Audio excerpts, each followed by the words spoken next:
Hey, what's up, everybody? I'm Matt Migaki, the vocalist of Cryptopsy and the host of the Vox and Hops Metal Podcast. I am very stoked to be back with you once again, hosting the 7th virtual roundtable discussion in honor of Le Mondial de la Bière. Today, I am with three wonderful humans who all work in the craft beer industry of Quebec, my glorious province with the best beer in the world. I've toured all over the globe, and I'm very lucky to come from Quebec because we have a vibrant, very, very beautiful craft beer scene here. I'm going to let you introduce yourselves because nobody can introduce you guys better than yourselves. So let's start with Marie-Josée. Yes, hi everyone. Happy evening.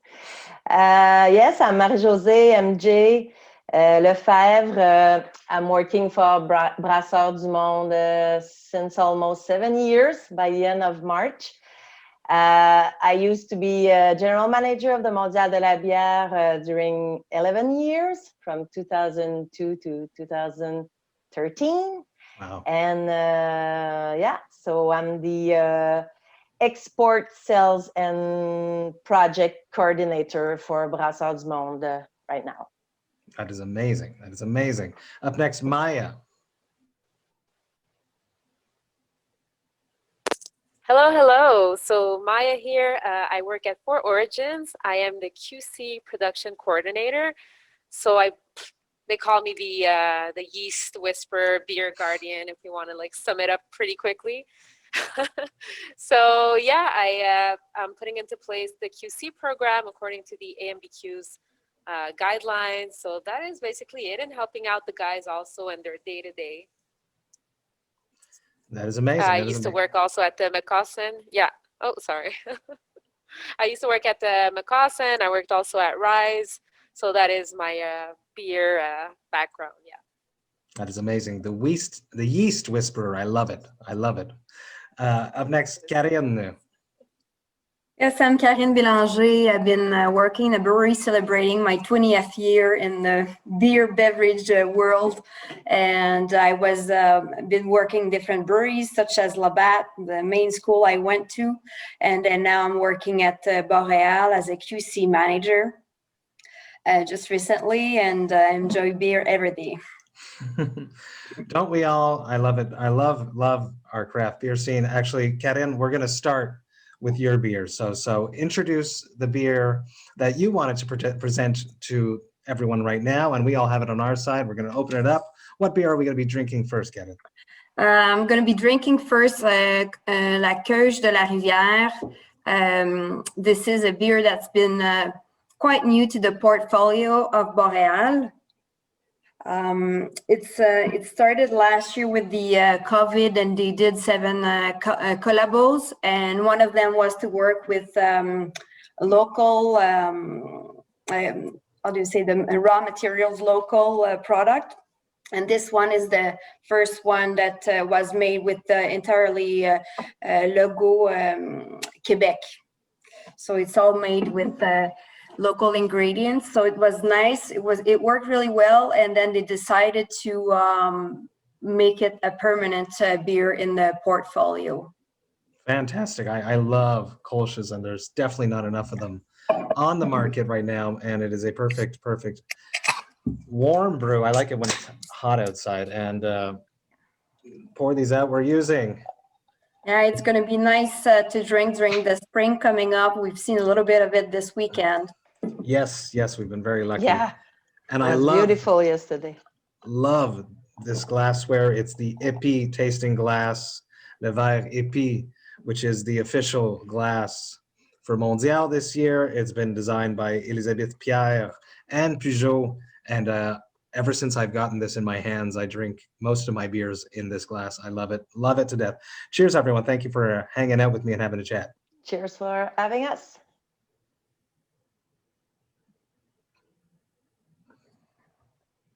Oh yeah.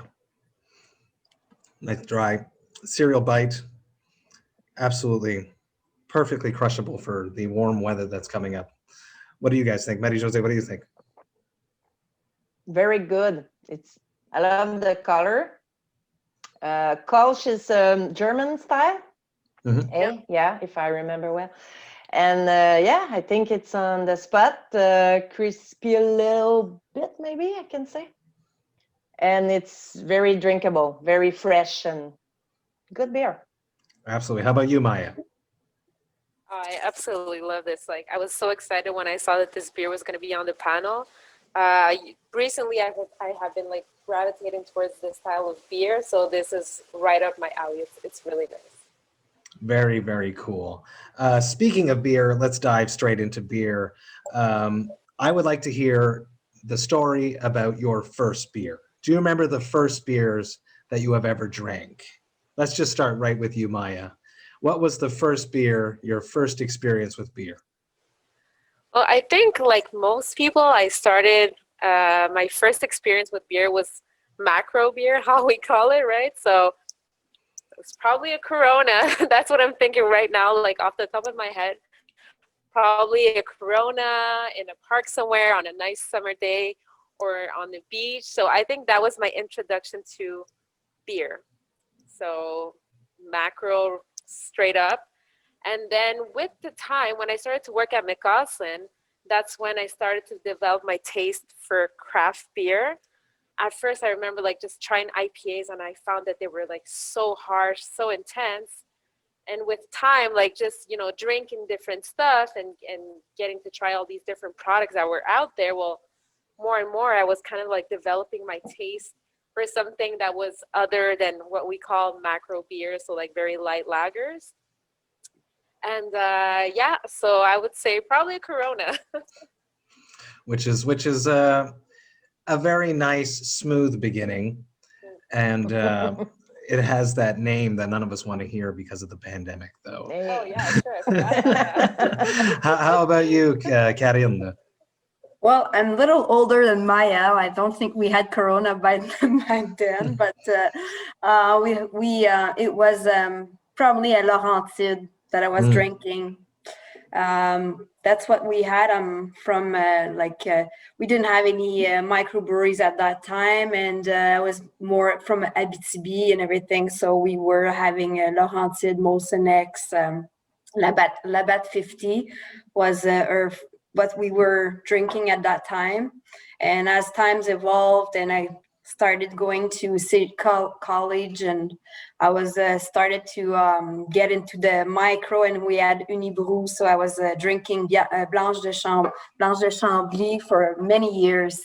I love that refreshing beer with nice crisp and lots of character. It was really different from what I've started. Oh yeah, once you step into the whole new world of craft beer with the different ingredients, it changes everything. The whole flavor profile is a complete different beast versus than something that's just supposed to be easy and drinkable, something that you're not supposed to think about.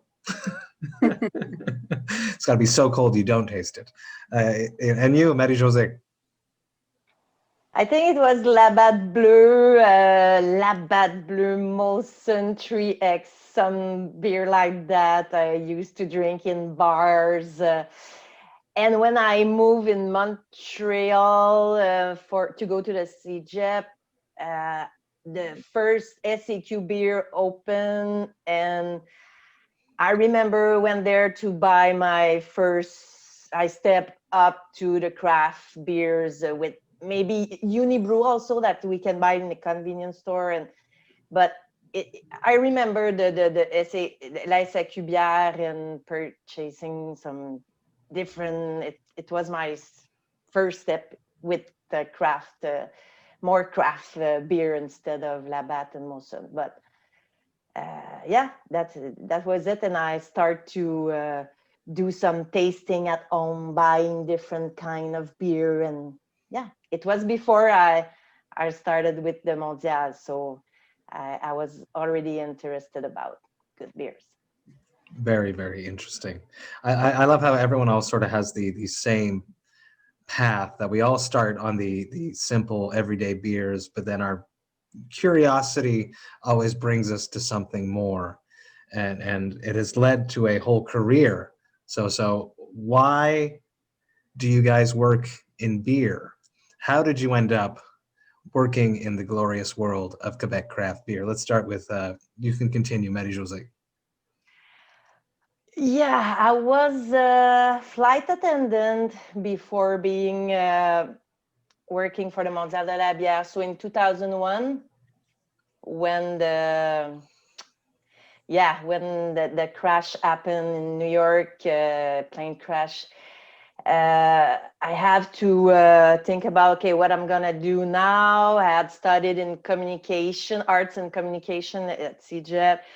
I said, I'm a kind of person who I love the people. I love to meet people, talking with people. So I said, maybe doing events.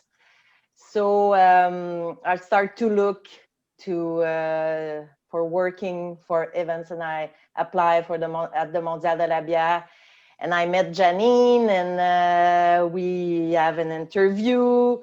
And when I walk out the door, I look at the sky and I said, oh my God, I think this is my next job. I think I will have it. And I think it's gonna be cool to work for a beer festival. So this is how it happened to be working for the beer festival Mondial de la Bière. Very, very interesting. And how about you, Carrion? How did you end up working in the world of beer? Well, after I finished my bachelor degree in food science, I was a Labatt posting at university. They were seeking some new trainees to learn all about making beer and everything. So I applied. And anyway, I went through and started working at Labatt straight after university. And as time evolved, and 16 years later at Labatt, I wanted to try the microbrewery world. I met master brewers and were really passionate like me. I wanted to learn more, so I went to this microbrewery where I prefer this new the craftsmanship and everything. So very interesting. And you, Maya? It's funny, I started off a little bit like Karine. So I was finishing my technical program in CEGEP, which was lab techniques, biotechnology, the profile. And also there was an internship by McAustin that was open. So I applied on that and I got the job. I live in the southwest of Montreal, so it wasn't too far from where I was living. I was like, okay, this is like the perfect internship. I'm gonna work like in a craft brewery. So yeah, I started at McAustin, and then they kept me there. So they offered me a full-time position. I stayed with them for like 5 years, and that was my introduction to the beer scene. Yeah, it's amazing. So many people. I've interviewed a bunch of brewers from here in Montreal, and a lot of them have either gone through Boreal or through McCausland. McCausland's like a rich learning ground. It's like a university ground for brewers going through. You got Sean from Avant-Garde that went through there. Jean-Michel from Mutoid, the very young new metal brewery that's happening in Hochelaga, very cool little place, all going through McCausland. I think it's amazing. I understand what you guys do, but I'm not sure everyone at home understands exactly what happens day to day in your job. So I would like you to describe what exactly does the yeast whisperer do? What is a day-to-day job for you're very important people in a brewery. You know, on the podcast, I love to interview my crew members when I go out on tour. I've interviewed sound engineers, I've interviewed tour managers, I've interviewed drivers, because they're very integral to the role of a show that happens. So the rock star gets all the adulation, gets all the praise, gets all the attention, but without all the people working for the show, there would be no show, and the rock star wouldn't be able to be there. So I sort of feel that you guys have that role of the brewers a lot of the time get all the hype, get all the praise in these breweries, but there's a lot of people working, helping these brewers, and I think that you guys are those people. So I'm interested in hearing what exactly happens. Let's start with the yeast whisperer. What goes on day to day for you, Maya, at Carte Origine? Okay, so usually it starts out with a nice cup of coffee. Before beer, I like to start my day with coffee. And then I usually go over, if we're brewing that day, I'll usually go over the recipe with the master brewer or the brewer. So just to make sure that all the details are there, make sure that they're pitching, the proper amount of yeast. So that's one thing, the ingredients.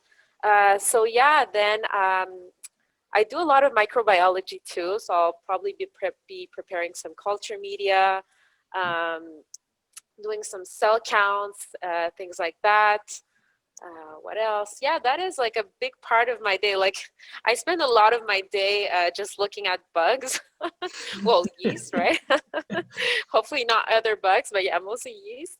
So, and then also I'll probably prepare a taste panel for that day. So we're going to be tasting, let's say, for example, the beers that we canned the previous week. We're going to be tasting 3 6-month-old beers also. So yeah, a lot of bit of everything. And then we'll also go over the production schedule, for example, to see what's going to be brewed next. Do we need any ingredients? Do I need to reach out to the suppliers to get a certificate of analysis to make sure that we have everything that we need, all the information to brew a proper beer? Yeah. Very interesting. See, all these things that I don't think about when I think of a brewery. I think of taking some malts and throwing that into to get the boil going. Hot water. Some hot water, the hops, and then, obviously the yeast is the most important, crucial part of a beer because that's where the glorious alcohol comes from. How about you, Karianne? Well, I used to work a little bit behind the scene in the brew house. I was kind of making execute all the recipe changes that was required to be always the same. So always to be consistent. So adjust the color, adjust the bitterness, ingredients, and so on to always make and reviewing all the QC parameters to make sure I was right on track.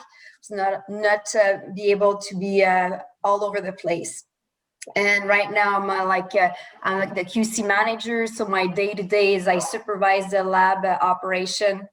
So the QC technician works in my team. And they're making sure that the quality is respected and everything stays to the standard. If there's any issue, I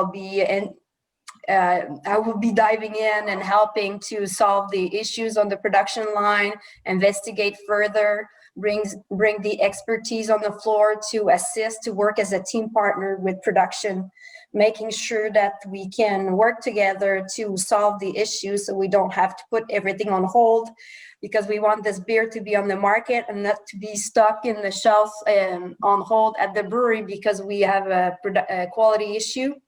So basically that's what we do on a day-to-day basis. And we also do beer tasting to make sure everything tastes great. That sounds like the fun part. Yeah, exactly. Quality control. You have to taste.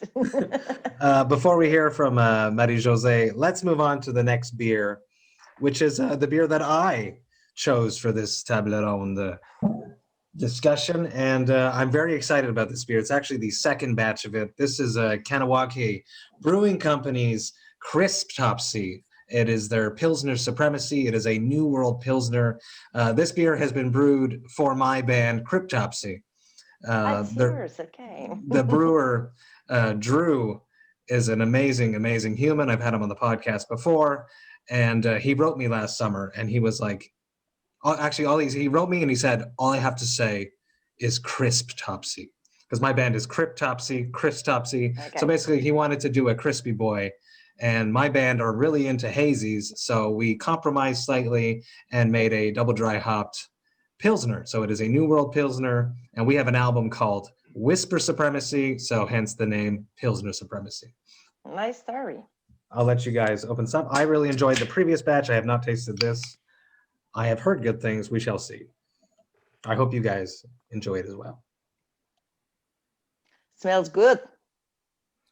Yeah, like the last time. It's and it's mono mosaic hops. Ouais, we can smell the hops. Cheers, cheers. Santé. Santé. Santé. Ooh, oh yeah, it's definitely almost more juicy than the last time I remember it. Mhm. Very cool, but still nice little cereal almost finished at the end. Slightly sweet. Yep. What do you think, Maya? Nice foam. Yeah, I would never think that would taste hoppy like that for a pilsner, but as you just said, it's not double dry up. You said what? I think it's a double dry hopped, double dry up. Yeah, or at least a dry hopped. I hope I don't mess that up, but and it's 4.8. 4.8%. Okay, no, very interesting. Very smooth. We got a lot of flack online because Cryptopsy is an extreme metal band, and beers are supposed to be extreme and it should be an 8% beer.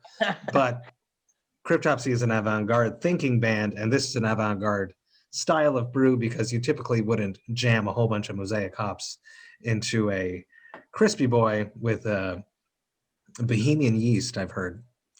What do you think about this, Maya? I personally really like it. Like when I smell it, I'm like, okay, this is a new world aspect of the beer, right? It's really nice. It's very crisp. So it's true to the name. Very crisp, very easy drinking. This is a nice summer beer. Very cool. And you, Kariam?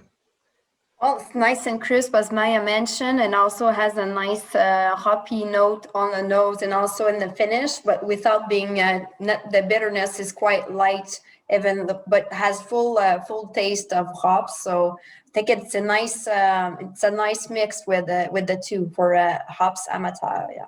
Very cool. Yeah. I'm happy that you all enjoy it. Now back well to balanced. Oh, absolutely, yes. Back to Marie-José's, what goes on day to day for you at Brassard du Monde? Yeah, as a microbrewery, we have to be polyvalent. Hein? Je sais pas si ça se dit comme ça en anglais. You wear many hats. You have to fill many roles. Exact. And what I'm doing with my team, my colleagues, a lot of brainstorm about the labels, cool. the text, what we write down on the labels, the visual, so we have to do some research about why we call that beer that name and why that image on so marketing is a part of my job. Purchase like 6-pack boxes, stuff like that. I'm taking care about the promotion you see in grocery stores. So doing deals with groceries, Sobeys, Metro, Provigo. Yes, and export. I was saying that I'm coordinating export. So yeah, doing deals with people in France and soon in United States. So yeah, different hats, as you said. So it's never boring. I don't see the day, and it's funny. I love to work in the beer business. It is very different because when I was in a festival business, all the microbreweries were my guests at the Mondial. Now I'm on the other side. I'm working for microbreweries, so I learned a lot of different things like doing EDLP with the grocery stores and I'm helping a lot also the sales teams in different ways. Very interesting. You mentioned it slightly for a moment there. Why do you still work in the world of beer? Because me as a musician, I've been doing it for over 20 years at this point. I've been in Cryptopsy for 14 years at this point. And I continue to do it because it is a true passion, something that I love, something that I believe in, something that I must do. It's a part of my life. It is a part of my essence. So why do you still work in beer? you walked into that job interview at Mondial all those years ago, and here you still are. So what keeps you there, Marie-Josée? When I left the Mondial de la Bière, I quit Montreal also. So I moved on the South Shore of Montreal. And people were asking me, will you still in the event business, or what are you going to do? I said, I have to do a new challenge. And one day, Gilles Dubé, the owner of Brasseurs du Monde, the president of Brasseurs du Monde, called me and said, okay, you left the Mondial de la Bière, but do you still want work in the beer business? I said, I never thought about that, but why not? So I think the beer is following me, or anyway, I'm passionate also. So yeah, I said, well, why not? So let's go. I moved to Saint-Hyacinthe, and here I am after almost 20 years also, since 2002. So yeah. I love it. I love it. And you, Karin, why do you still work in the world of beer? I'm really passionate. Well, I did the master brewing course, so I love that the technical behind beer fermentation. I can learn every day. It never stops. It's a non-ending learning experience, and I love it now. It's really innovative, new products. So it's not always making the same beer year over year. There's always new products coming out. So it works with my curiosity of tasting, seeing the fermentation results, seeing how we can improve it, how satisfied we are. So we are never satisfied with the results. Always want to be the best, and that's what keeps me in the brewery world. That's very refreshing, and it's like music. We can always learn that new technique.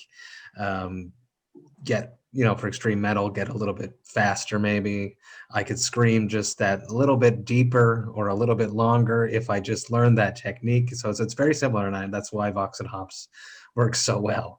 How about you, Maya?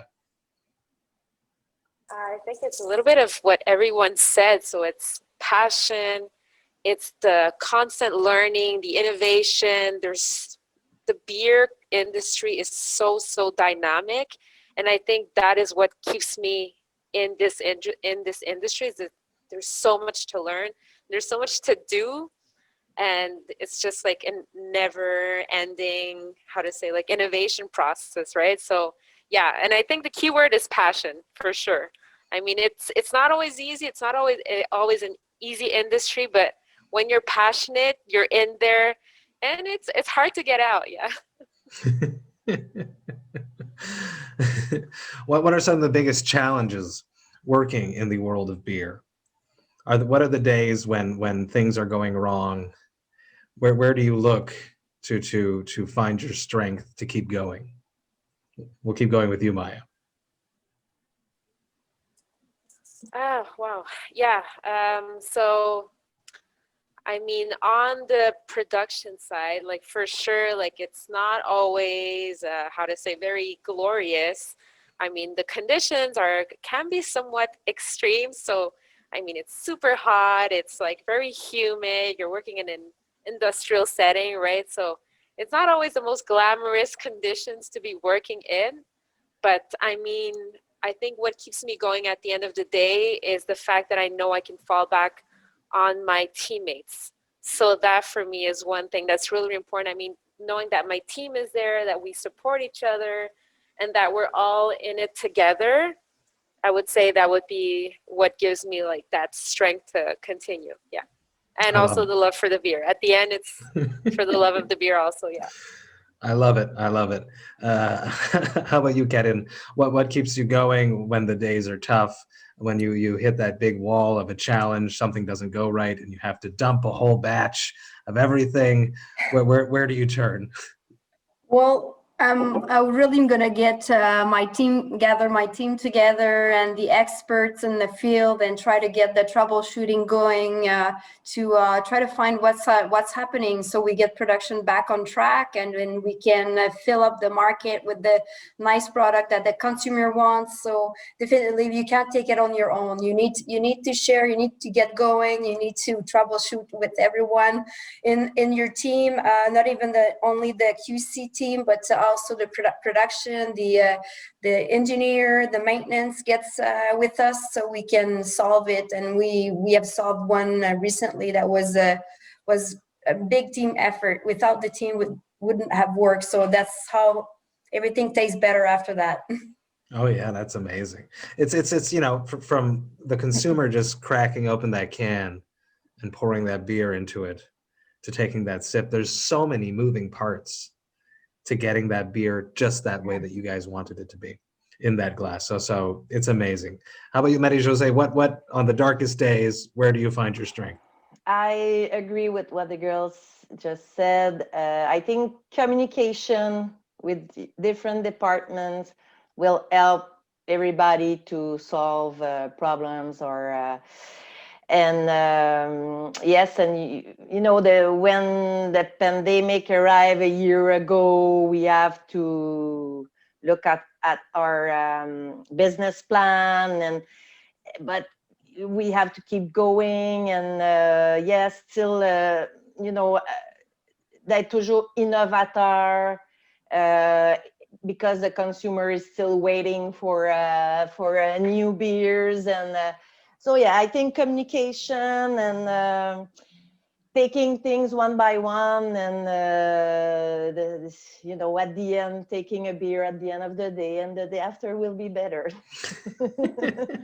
Absolutely. A more salty question just came to my mind. Salty meaning per point su is when a beer comes out on the market and you have these wonderful clients that enjoy this app called Untapped and don't give favorable reviews. How do you cope with that with your team members, and how do you personally deal with negative criticism? Who would like to start with that? There will always be negative and positive feedback from people, and the consumer people has the right to say what he wants to say, but I think we have to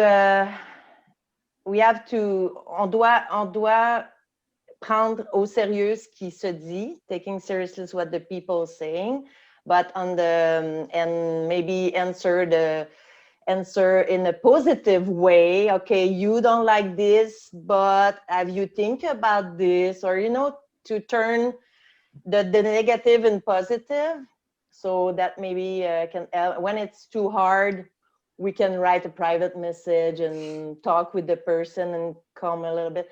But you know how it goes with the les réseaux sociaux, social network. It's not always easy, but yes, this is my the way I think in the life. We have to take the positive of it and try to make the people happy, and yeah. Absolutely, and I agree. Coming from the world of metal, once again, I put out a new record, and not everyone is always a fan. So reading those negative comments can be hurtful, because an album is a baby. There's a lot of work that goes into it. The same way that a new beer on the market is something that I know a lot of people have worked on. It's gone through all of this protocol checking, testing, making sure it's up to everyone's standards. So it hurts and it stings when it doesn't hit the mark. How about you, Maya? How do you cope with the sometimes negative feedback that could happen? I think first of all, we try to investigate to see, is there any, real concern behind this beer, right? So was this beer consumed past its best before date, for example? Was there any issue truly behind this beer? So first we try to take it as, try to investigate first. Once the investigation is done and that we know that there's no real flaw behind that brew, I mean, at the end of the day, like everyone has their own taste, right? And we need to respect that. And we can't forcefully, like we can't please everyone. So we just try to like take a step back and be like, okay, well, maybe this beer wasn't fit for this person. But yeah, I mean, at the end of the day, we can't really, unfortunately, we can't please everyone, right? I mean, there's so many different beers out there. So for sure, that person is going to find something else that will please them. And I mean, but we still have that, we still take that responsibility to make sure that there's no major concern behind that beer. So we always investigate first to make sure that that is ruled out and that it's out of the question. And then at the end of the day, it's just a question of taste, right? So unfortunately, we have no control on that, right? Yet. You can't yet Yes. get into people's minds and tell them what they like. How about you, Karianne? It's about the same. It's a give or take, it's get a general feel of what the comments are. Is there more than one comments that stays the same? And also discuss with the team, see if there's anything we can do to improve, or, to use it as a learning curve to improve if it's a legitimate issue that's been it's been brought up on tap. Mm-hmm. Very smart. I love it. Let's change gears and change beers. We will dance into Four Origins now. Maya, please present the next beer. Yes, so this is Côté Canal. It is a session IPA, more on the American influence. So this is an ode to Le Canal La Chine, which is right in front of our brewery. So this is I think this is my first love at 4O. I fell in love with this beer when I started, and it's still my go-to beer. It's very easy to drink, super crushable. I mean, 4.2%. So yeah, enjoy. Awesome. Cheers. Oh, on va attendre Marie-Josée. Sorry. Cheers. No worries, no. Santé, cheers.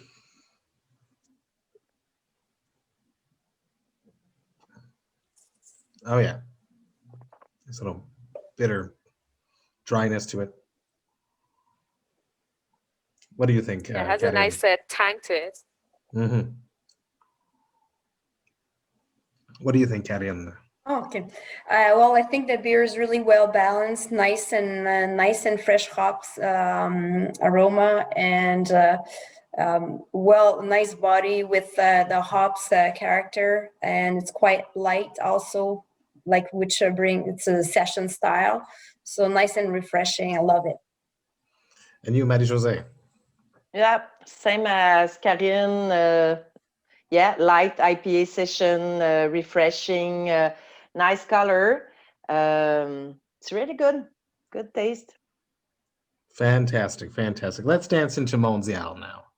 I love Mondial de la Bière. I have for many, many years, since my very first time that I've ever went, which was outside at Windsor Station, right next to the Bell Center. I remember going there. I've told this story before on these virtual roundtables before, and just being so amazed at being downtown Montreal, enjoying craft beer outside amongst a whole bunch of other people that are also doing that. I thought it was amazing. Do you remember your first Mondials? Oh my God. This is where I started. When I did my first Mondial de la Bière, it was at the Windsor Station in 2003. And I remember, it was very crowded, but it was so funny to have all those people who have the same passion of drinking beer. And music is still very important at the Mondial de la Bière. We had some bands coming up through all the afternoon and nights and doing a party with the people from the bands. And yeah, and I remember I'm talking like I was working, not like a person who attend the festival. And I remember at the end of the night, filling up the fridge to get the beer fresh for the day after. And oh my God, there's a lot of beer was consumed during the festival. And yeah, but on the other side, yes, I was working, but it wasn't a work. It was fun, and I have the chance to taste a lot of beers from Quebec and imported beers, and met a lot of nice people from the beer industries from around the world and from Quebec. So yes, it's a nice souvenir I had from La Gare Windsor. Absolutely, so much fun, and so much work goes into organizing Mondial. It's such a beautiful thing, and it's such an important part to the Quebec craft beer culture.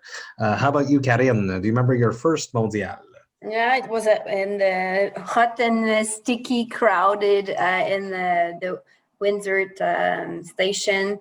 Remember being really excited the day of the Mondial, and I could leave work early and get in the subway station, and to get there early, so was not too many people at the beginning of it. At the end was packed, and I could go from one kiosk to the other and do some tasting, and I knew some people, so I had some free tasting and really enjoying of tasting and drinking in everyone's glass, so I could have a taste of everything without too much feelings. Absolutely. How about you, Maya? I remember first time going, how to say, more like on the client side, maybe like around 2014. So yeah, that was fun. But 2 years ago, I was actually behind the kiosk, so with For Origins. So that was like another game. And yeah, that was actually cooler than being on the attendee side, right? So we were there just like having a blast with the team and everything, and also like going from kiosk to kiosk, trying different stuff, like meeting with a lot of our colleagues, right, who were there also. So that was fun. And yeah, like I remember the time where you can go and just drink out of someone's glass, which is not the reality right now, right? So yeah, I kind of miss that. We'll see if that comes back. There's some things that have come with COVID that might just stick around. How about your favorite location? Mondial has been around for many years. There have been many locations for Mondial. We've mentioned 2 so far, I believe. What is your favorite location for Mondial, and why? Definitely not Place Bonaventure. I think we were there for 2 years or 3 years. It wasn't the right place. Gare Windsor was, I think, the perfect place because you had the courtyard also. Palais des Congrès, it's pretty cool because it wasn't we were feeling like we have space to walk and go outside and come back inside. It was better in this hall, but maybe too big. We couldn't feel the same thing as at the Windsor station when it was really packed. So I think Windsor station was my favorite one. I'm slightly partial to that too, but it's that nostalgia of that first time. How about you, Karine? Well, I like not to be so crowded in general in my life. So I said Palais des Congrès, not as a nice and cute feel as a Windsor, but more space to breathe and easier to see the kiosk. When there's lots of people in front of kiosk, you don't get to see so well, and I'm short, so I like the Palais des Congrès better. How about you, Maya? I think I have mixed feelings. So I liked Palais des Congrès also for that, how to say, easiness to get around, right? And also for showcasing the different kiosks. But I did prefer the coziness of Gare de Windsor. Like, yeah, I would say Gare de Windsor. Very, very nice. Now, this is a more interesting one. I want to go more personal. What is your best memory from Mondial? A PG memory that whoever's listening won't be offended that you're talking about them. What is it about Mondial, something that you loved that you'd like to share with everyone? You can go first, Maya. You seem to be. I just remember being at the kiosk d'espace public, and actually Simon, who is one of my old colleagues from my class, and he was there, right? So we were just like messing around with those random pigeon heads that they had, right? So I remember that, and also the not after parties, but right, like staying a little bit after the closing time and everything, and just like having a drink with the people in the industry. I think those are my fondest memories. Yeah. Very cool. How about you, Not so much Katy? PG rated, but fun. Well, it's kind of a weird memory, but I remember there was this guy in that kiosk with cider, and he had that liquid nitrogen, and he would freeze the cider to make like a cloud. And we were like eating this, and it was like just like an amazing feeling. I know it's not related to beer, but it was just something like I was never seen before. You know, we don't have liquid nitrogen in our kitchen, so it was kind of meeting my Epicurean and new things discovery. And you, Marie-Josée? I think it was meeting people seriously from around the world, because there was a lot of people coming, invited as a judge for the beer contest. But also brewers were coming up and talking with them, and yeah. And I will always remember that year we did import Japanese beer. That was impressive. We went there and we visit breweries, and Wow. we did a fine beer dinner at Lagar Windsor, and the chef from the Fairmont Reine-Elisabeth did the menu, and the pairing was amazing. So I think it's meeting the people, and that's a good souvenir. That is very, very cool. And Japan has excellent craft beer. Having toured there, I've had I had a day off in Osaka, and I enjoyed a lot of delicious local craft beer in the smallest tap rooms I've ever been in my entire life. Yeah. The size of a kitchen, but great beer.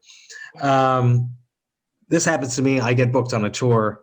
I see the headliner, and it's someone I'm a fan of for a long time. And then when I meet them, I'm a bit starstruck. So at Mondial, have you ever found yourself being starstruck by anyone else that is at the festival, and you're slightly nervous to talk to them, and then you finally do, and of course they're normal people, so you end up having a good time? Who would be that person that you were slightly starstruck by? Who would like to take that, if it's ever happened to anyone? Starstruck, it's an expression saying that you were peut-être peu gêné impressionné parce à cause de sa réputation, c'est quelqu'un qui est gros dans le domaine. Ben, j'ai eu la chance, il était pas it wasn't at the Mondial, but I had the chance to meet Michael Jackson, not the singer, of course, but the beer sommelier. I met him in New York. I think it was a Brooklyn pub in downtown New York.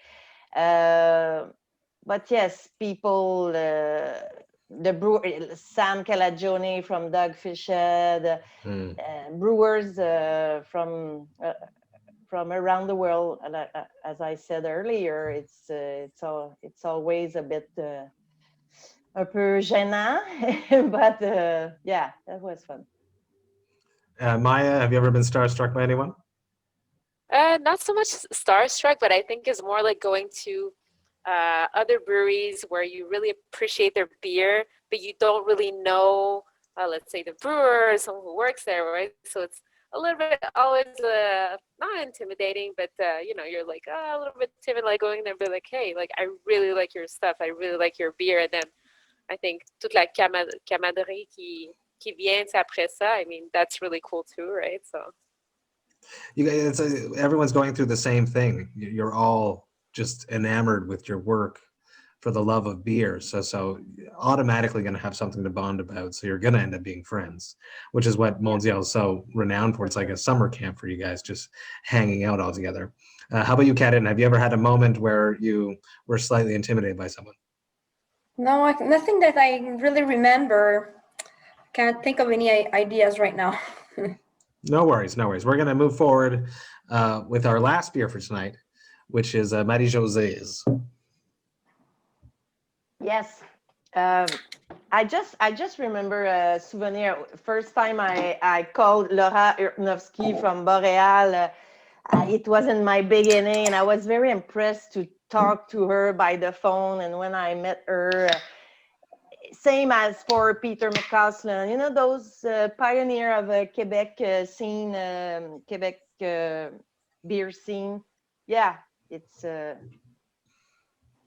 Absolutely. There's always the classics. It's always for me, when I'm on the road, it's always that band that I listened to when I was slightly younger. And then I end up on tour with them and they have this mystique about them. That's what always gets me. So what are we going to be tasting right here? La Houblonnière. Houblonnière is very a dry finish beer. It's a lot of hops. And on my taste, it's like a tropical, fruity taste and resinous notes also. Yeah, and La Houblonnière with the grenade on it, so that means there's a lot of hops in it. I love that it's only 5.2%. A double IPA at 5.2% is very rare. Oui, exactly. Very interesting. I think the IBU it's around 72. So, what do you think there, Katie?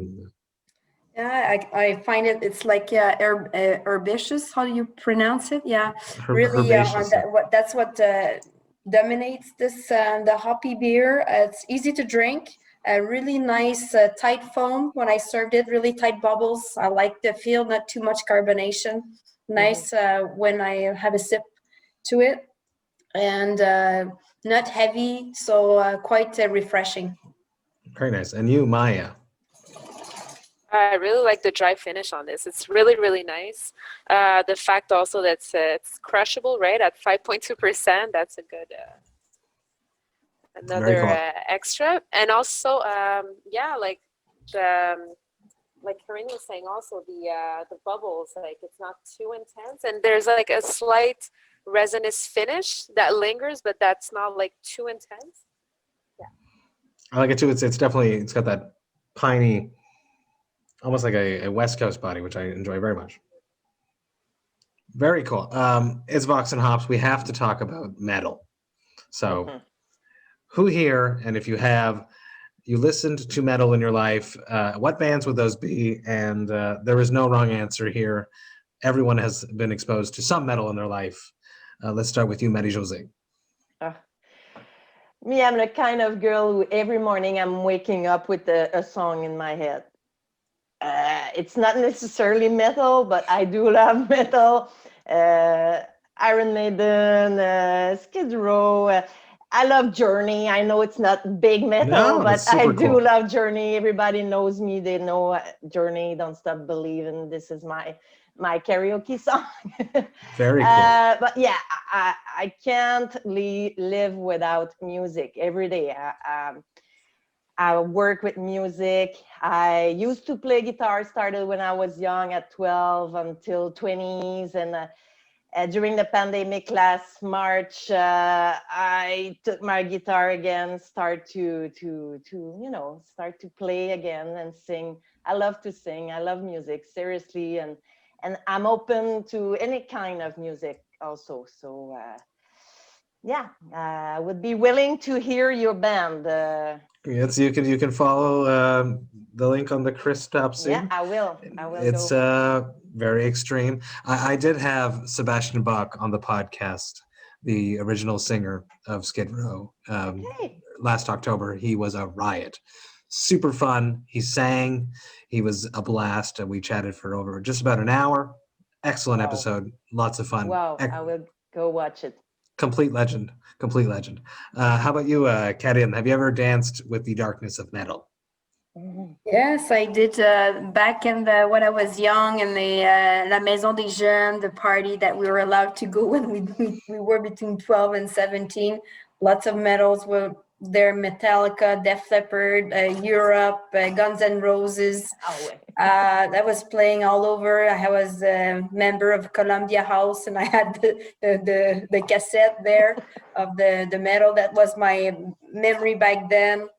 Don't listen to metal so much anymore. Maybe the slow, the musique douce of the metal. I was more like into this right now, and yeah, that bring nice memories of dancing on Def Leppard.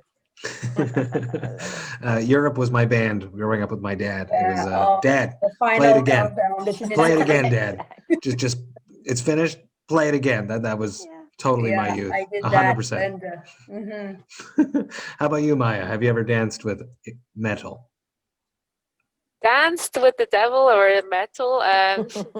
Not really. I'm not too familiar with this style of music, but I do love music in general. So I'm very open to like any different style of music. We like to have actually karaoke sessions at the brewery. So sometimes like on lunch hour, we'll just like crack open like the sound system and just like grab a mic and yeah, like have karaoke sessions. So I'll gladly take any suggestions for our next karaoke session. Very cool. When I had a chat with Mike from Four Origins on the podcast, episode 193, he told me about the Brewers soundtrack, and it wasn't my favorite. But I have hope.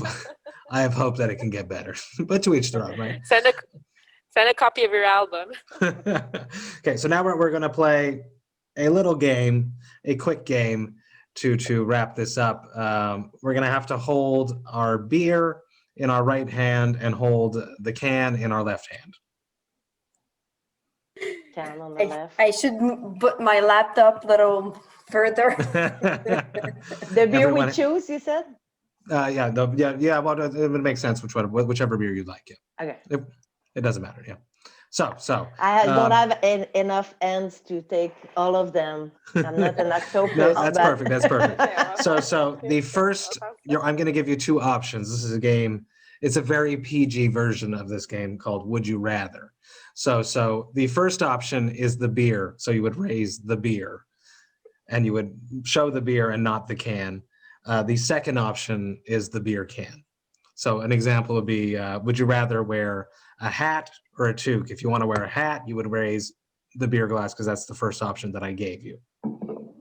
And then we can discuss a little bit why we're going that direction. So would you rather, for the rest of your life, drink stouts or sours? Sours. Sours all around the world. Why the sours first? More refreshing, thirst quenching. Very cool. Second one, a little bit more sticky. Stand in line. Would you rather stand in line at IGA or Masorum?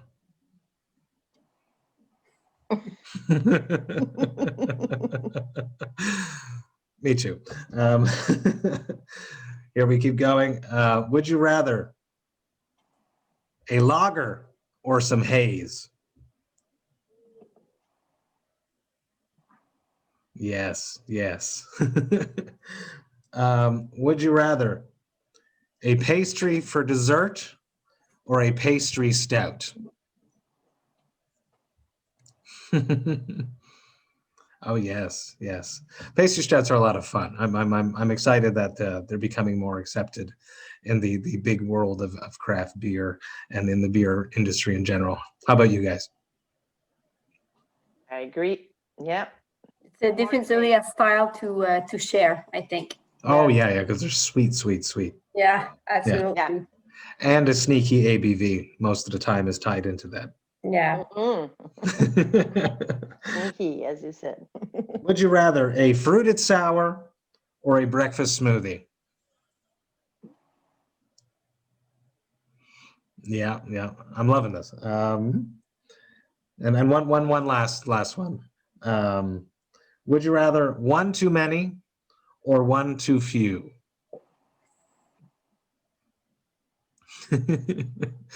Yeah, that comes with experience, that one.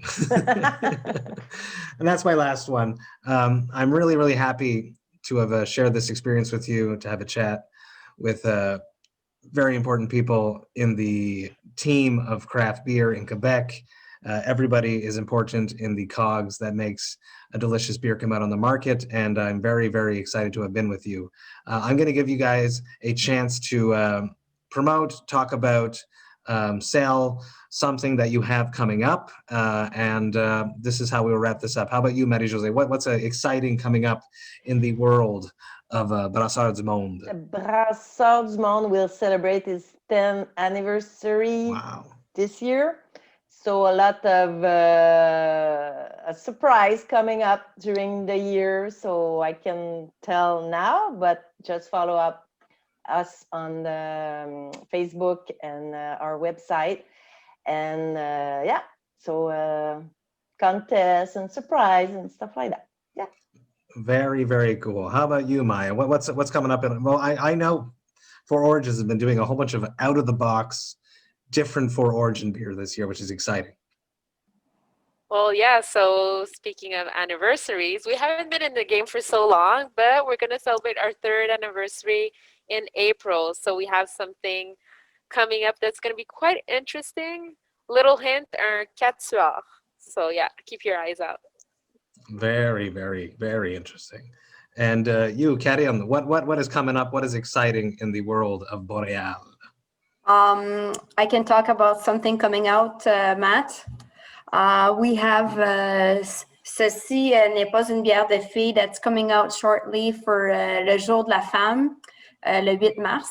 So it's a really neat beer. It's a New England IPA, very tropical, pineapple, papaya, mango taste to it. Very nice and juicy beer, like related to the style, and it's a beautiful story behind it of many women in the brewery world that got together in Vermont, and they went to learn about microbreweries, and they got a nice relationship together, and they wanted to collabo. So that's the beer that came out. Ceci n'est pas une bière de fille. So it's made for everybody who loves beer. So it's a great beer. I am very excited about this. It has the Pink Boots hop mix in it, which has some cashmere, some Sabro. Help me out with this. I know there's a few more. There's a Laurel, Ethanum hops. It's Yakima Chief that, thanks to them, they found us the Pink Boots hops blend. That's their 4th year that they're making that blend to, and the profits that goes to women in the beverage and beer world to promote them with education, with not loans, but a grant to study and learn more about beer, to help women to go and evolve in this mostly men world. And this is a great, so they did the same here, like Boreal decided to get the inspiration of Pink Boots, and now with the IMBQ, they will offer a grant for a woman in the microbrewery, in the brewery that wants to learn. They're offering a grant of $5,000 to study at EMBQ. So whoever's want membership of IMBQ, they can apply to try to learn more about beer. That is amazing. Yeah, that's great. Shout out to Yeah. Luc Beaulieu from Yakima Chiefs. He's a Vox and Hops alumni. I had him back episode 153 last June. Love him. He's a big metalhead. I've been friends with him for quite some time. That's what I would say. I know Luc. Let's taste it. I'm excited to taste this. Yeah.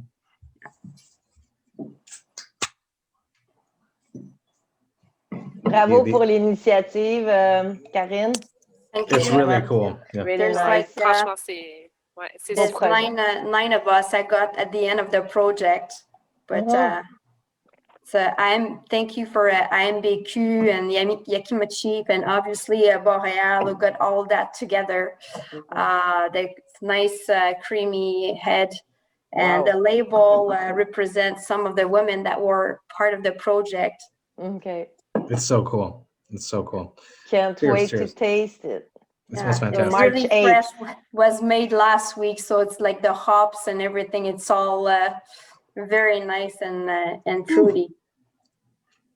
Very creamy. That papaya mango, delicious. Very delicious. Very, very cool. Love the initiative. Love the message. Mhm. Let's talk about the name. What is Une bière de fille? Is that something that you think is actually still happening in the craft beer thing? Is there beers that are labeled as that, as a beer for women? Is that really something that exists? I don't. It crosses the same thing in metal. There are female fronted metal bands, they get labeled as this, and I don't agree with it. Having toured with lots of women in bands, whether it be a drummer, a vocalist, a bassist, a keyboardist, they're the same as me. We play the same places, we hang out the same way. Is there something different in the world of beer? Is it different? Are there beers that are marketed towards women? I don't understand. What do you guys think? No, I don't think there's beer for women. This is more like a clin d'oeil, like for Mhm. this beer, it's so designed for everyone. They had a little pinkish purple color to bring a little bit feminine touch to it. But I think so maybe some styles I preferred for women, but I don't think marketing targets women. Mostly maybe an age group. And I think women can drink any beer they want. Like some women are really fan of IPAs, and others like sours, others like lager, pilsner. I think there's a style for everyone, women or men. Exactly, and I agree. Anyone else want to jump in on that? Marie-Josée, Maya? I mean, there's no gender for a beer, so no, you drink what you like, and I've been surprised in my life when I start to get women used, drinking craft beers. Sometimes they prefer nut brown ale or stouts because the taste it's more tasty, more flavor tasty beer than a pilsner or a blonde or a white blanche beer. So no, you go and every day your palate, you can one day you can feel for a stout, one day an IPA. So that's cool because we have a lot of choice beer variety in Quebec. So let's go with what you feel every day. Absolutely. How about you, Maya? Yeah, no, like Marie-Josée said, there's no gender for beers. I mean, there's no style that should fit or that should be aimed towards a particular gender. So yeah, I mean, drink what you like, and if you want to go for that hoppy beer, go for it. If you want to go for that sour or whatever, I mean, just drink whatever. I love it. I want to thank you all for being here with me tonight. I would also like to thank the Mondial team, Carole, Janine, and Marie-Lou for helping us organize this, making sure that we could all share the same beers tonight. I am so looking forward to Mondial 2021, which is happening from the 7th to the 10th of October at Windsor Station, which is our favorite, as we just discovered before. I'm excited to cross you all there and to share a beer together. I raise my glass to you all for being with me tonight, and I truly thank you. Cheers, and thank you for being here tonight. Thank you, Matt. But